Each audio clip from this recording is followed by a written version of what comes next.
वक्त की बड़ी खबर वाराणसी से है। ज्ञानवापी पर अब 17 अगस्त को सुनवाई होगी। हिंदू फरीक ने अर्जी में कई मांगे रखी हैं और 31 जनवरी से चल रही है पूजा इंटरप्ट ना हो। और ज्ञानवापी पर हिंदू फरीक की कोर्ट से अपील है कि तहखाने की मरम्मत के ऑर्डर दिए जाएं। अब तक सिर्फ 4 तहखानों का एएसआई सर्वे हुआ है, बाकी तहखानों का भी सर्वे हो। हिंदू फरीक ने ये अपील की है।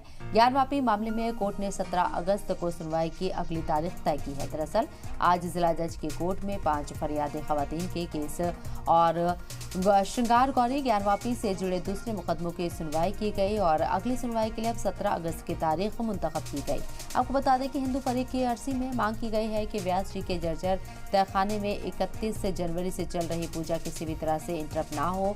व्यास जी तहखाने के डिस्ट्रिक्ट मजिस्ट्रेट वाराणसी के जिला न्यायालय निर्देश दें कि तहखाने की मरम्मत कराएं और जिससे किसी तरह के फ्यूचर में हादसों को रोका जा सके।